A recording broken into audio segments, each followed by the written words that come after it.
그리고 이어지는 말씀은 레위기입니다. 레위기 7장 11절에서 27절까지 말씀 보도록 하겠습니다.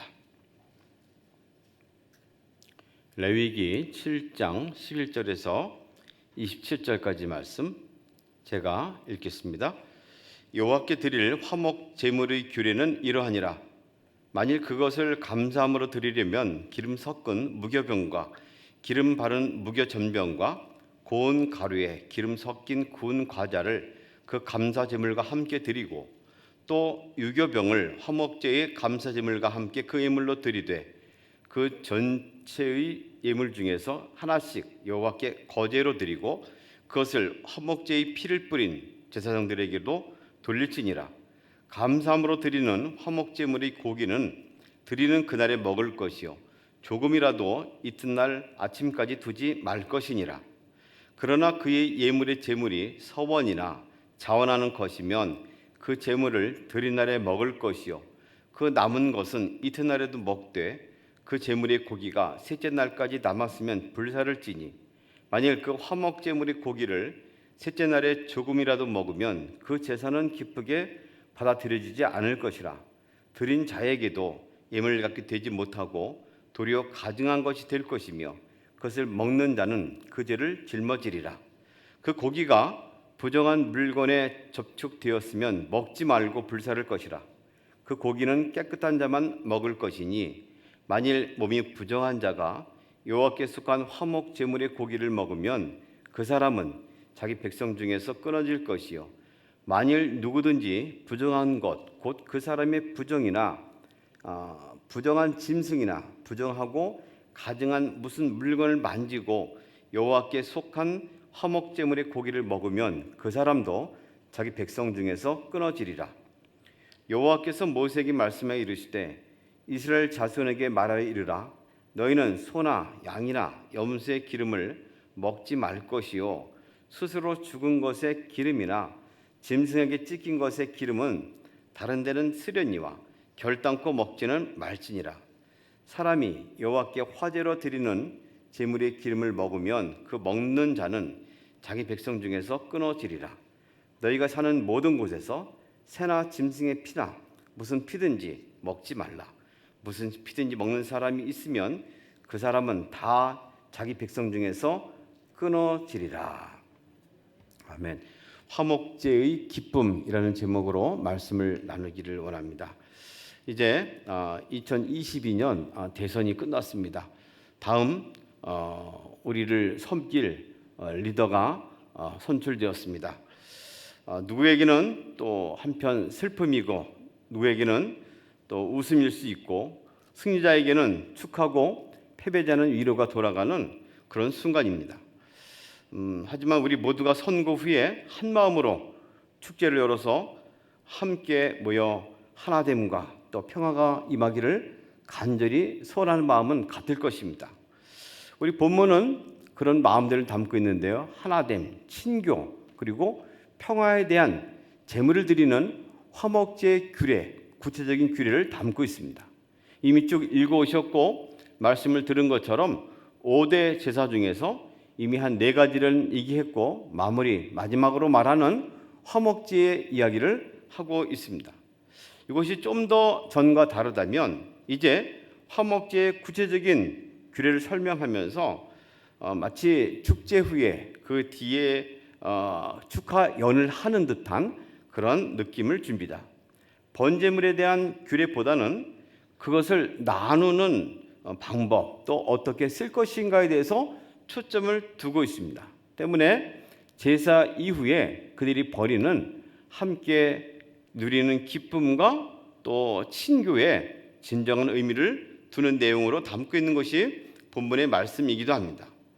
한 3가지로 나눠지고 있는데 첫 번째 나눠지는 것은 화목제사 중에서도 감사의 목적을 가지고 감사를 드리는 화목제는 어떻게 할 것인가가 12절에서 15절까지 나옵니다. 그 제물은 어떻게 할 것인가? 제물에다가 기름 섞은 구운 과자를 곁들여서 제물로 써라. 또 그 과자와 떡은 발효되지 아니한 무교병, 무교전병 혹은 발효된 유교병을 쓸 수가 있다고 규정합니다. 그 중에 한 개씩만을 하나님께 바치고 나머지는 제사장 몫으로 돌려라 하고 말합니다. 고기도, 쓰인 고기도 당일에 모든 것을 소비하라고 말합니다. 우리가 전병 또는 과자, 구운 과자, 기름이 섞인 거 이렇게 표현되고 있는데 영어 성경을 보면 맛있는 케이크빵으로 나오기도 하고요. 또는 웨하스 그런 표현으로 되기도 합니다. 다시 말하면 그냥 투박하고 뻑뻑하고 맛없는 밀가루만으로 되어 있는 그런 것이 아니고 기름이 섞이기도 하고 좀 더 정교하게 달콤하게 고소하게 잘 익은 것을 말합니다. 매우 정성 들인 흔적이 있는 것을 말하고요. 고기도 당일날 소비하라는 것은 매우 신선한 고기를 그날에 먹으라는 것을, 다시 말하면 감사가 넘치는 축제에 쓰는 그런 제물로 이해되기도 합니다. 그 이후에 16절에서 21절까지는 똑같은 화해 제목, 화목 제물을 드리는데 그때는 또 다른 목적이 있습니다. 자기가 서원을 했다든지 또는 자원해서 자기가 원해서 드리는 제물일 경우에는 어떻게 할 것인가를 조금 다르게 설명합니다. 좀 다른 것은 제물에 쓰고 남은 고기를 이튿날까지는 먹을 수 있으나 3일째 될 때까지는 남겨두지 말라고 말합니다. 그 이후에 먹게 되면 그것은 불결한 것이기 때문에 오히려 화목제물로 드린 것까지 무효가 될 수 있다고 말합니다. 그리고 그 고기들은 반드시 정결한 사람들만이 고기를 먹으며 축하할 수가 있다고 덧붙입니다. 이 기한을 정해주기도 합니다. 어떤 고기를 쓸 것인가를 말하기도 합니다. 때문에 이 성격은 단순히 화목제가 그 제사를 대충 드리고 난 다음에 자기들끼리 먹고 마시는 그런 것으로 변질될까 봐 굉장히 유의했다라는 의미를 우리에게 주고 있습니다. 덧붙여서 22절에서 27절까지 보면 일반적으로 이 제사 외에 먹게 되는 그런 것들 중에 먹어서는 안 되는 부분들을 구체적으로 말합니다. 하나님께 바치는 기름 혹은 지방이라도 말할 수 있는데 또 죽은 짐승의 기름 이런 것들은 절대로 식용을 해서는 안 된다고 말합니다. 특별히 새든 짐승이든 피째 먹어서는 안 된다는 것을 말합니다. 피는 생명이라 하는 그 연장선상에서 이해할 수가 있습니다. 그런 사람은 선택된 백성의 그룹에서 제명될 것이다 라는 엄격한 제한을 두고 있습니다. 때문에 이런 제물들 쓴 것들에 대한 희경은 그들이 함께 축제로 즐길 수 있지만 반드시 구별되게 먹고 마셔야 되고 또 겸손함으로 해야 한다는 것을 의미합니다. 우리는 예수님의 성찬을 대할 때 성찬이 갖고 있는 영적인 의미가 매우 중요하다는 것을 잘 알고 있습니다. 고린도후서에서는 이 성찬에 관한 이야기를 다루면서 이 성찬이 매우 귀하기 때문에 영적으로 어떤 의미를 가지고 내가 조심해서 다뤄야 할 것을 말합니다. 더불어 그것은 굉장한 축제고 예수 그리스도의 몸과 또 피를 나누는 그런 것이기 때문에 영적으로 기쁨과 또 하나됨의 유지를 의미하기도 합니다. 그러면서도 조심스럽게 경외함으로 그 음식을 대해야 할 것이다고 말하면서 함부로 했다가는 오히려 그것이 악이 되고 오히려 큰 어려움을 당할 수 있다. 그런 예까지 드는 것이 또 성찬에 대한 이야기이기도 합니다. 오늘 우리가 하나님과 함께하는 것은 마치 이 땅에 펼쳐지고 이루어진 하나님 나라의 축제에 참여하는 것과 같기도 합니다. 그럼 이 축제를 어떻게 유지하고 나갈 것인가 하는 그런 의미로 오늘 화목제를 드린 다음에 주어진 그 음식들, 과자들을 나눌 것인가에 대한 의미와 같다고도 볼 수 있습니다. 초대교회에서는 어찌 보면 이런 아름다운 전형적인 모습을 우리에게 좋은 예로 보여주기도 하죠.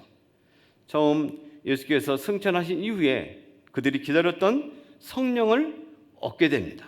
성령을 받게 되고 그들은 이내 기쁨과 감사가 넘치고 소망이 넘쳐서 함께 유무상통하는 그런 신령한 공동체를 이루게 되죠. 베드로의 설교에 성령의 은혜를 받고 그들은 함께 모여서 예수 그리스도의 이름으로 세례를 받고 죄 용서를 경험합니다. 함께 신령한 공동체를 이루면서 너나 할 거 없이 어떤 물건과 그것을 나누면서 유무상통하는 아름다운 공동체를 이루게 되죠. 마치 화목제사를 드린 다음에 감사가 넘쳐서 또 기쁨으로 모든 것을 나누고 또 제한 없이 먹고 하는 그런 모습을 떠올리게 하기도 합니다. 믿는 사람들은 거룩한 공동체를 이루었고 감사가 있었고 자발적인 헌신이 일어났고 날마다 함께하면서 예배가 있었습니다. 다른 사람들의 칭찬도 받을 뿐 아니라 하나님의 은혜를 받아서 구원받는 사람이 날마다 더했다고 말합니다. 이런 공동체도 주의할 것이 있었습니다. 그것은 마치 너희가 이 화목제의 음식을 먹을 때 조심하라 한 것처럼 그들에게도 조심하고 주의를 기울여야 할 것이 있었죠. 그것이 무엇이냐면 하나님께 대한 두려움입니다. 경외입니다. 그 축제와 기쁨 가운데 사도행전에서도 잘 보면 그들은 두려운 마음으로 먹고 마시며 이런 걸 표현합니다. 기쁨이 넘치고 감사가 있고 희망이 있는 공동체에 두려움으로 함께 대하기를 원합니다. 성찬이 그랬고 화목제가 그랬습니다. 그러나 그것을 무시하고 결국은 자발적인 것임에도 불구하고 거기에 어떤 위선과 또 거짓으로 참여했던 아나니아와 삽비라 부부는 이내 그 공동체에서 목숨을 잃고 제하여버리게 되는 그런 안타까운 장면을 우리가 말씀을 통해서 보기도 합니다. 그렇습니다. 헌신을 빙자한 거짓과 위선은 공동체를 파괴하게 됩니다. 결국 이 화목제물을 통해서 우리가 얻을 수 있는 교훈은 주님 주시는 축복과 감사가 넘치는 공동체, 주님과 함께함에 기쁨, 평화, 소망이 있는데 이것은 그냥 마음대로 누릴 것이 아니고 겸손과 또 경외와 또 구별됨으로 누려야 한다는 것을 우리에게 말씀합니다. 우리는 주님께서 허락하신 하나님의 평화와 친교를 누리는 교회 공동체를 가지고 그 안에 참여하고 있습니다. 좀 더 세부적으로 좀 더 친밀하게 하는 우리는 다락방을 하기도 하고 또 함께 셀 모임을 하면서 이런 기쁨을 누리기도 합니다. 그러나 주의 깊게 이런 공동체가 좀 더 기쁨과 감사가 유지될 수 있는 요건이 있다면 그것은 무엇일까요? 우리 가운데 겸손으로 임해야 합니다. 구별됨으로 나가야 합니다. 교만이나 위선은 이 모든 것을 파괴한다는 그런 교훈을 마음속에 깊이 새겨야 할 것입니다. 그래서 우리 공동체뿐 아니라 더 큰 공동체인 나라 민족 가운데서도 하나님이 허락하시는 새로운 삶에 대한 새로운 장에 대해서 우리는 겸손과 두려움으로 하나님이 이루시는 나라에 대한 꿈을 안고 이 나라를 위하고 또 민족을 위해서 기도하고 참여하는 그런 마음가짐을 가져야 할 것입니다.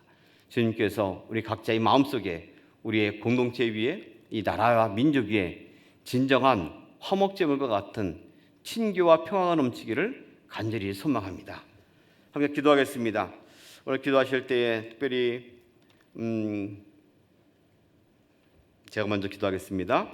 주님 감사합니다. 주께서 우리가 허락하신 대로 또 이 화목제물을 드린 이후에 진정한 기쁨과 소망을 누릴 수 있는 복된 삶이 무엇인가를 알게 하심을 감사합니다. 우리 속에 있는 행여나 하나님 구별되지 않고 함부로 하고자 하는 마음들 이것을 제거해 주시옵소서.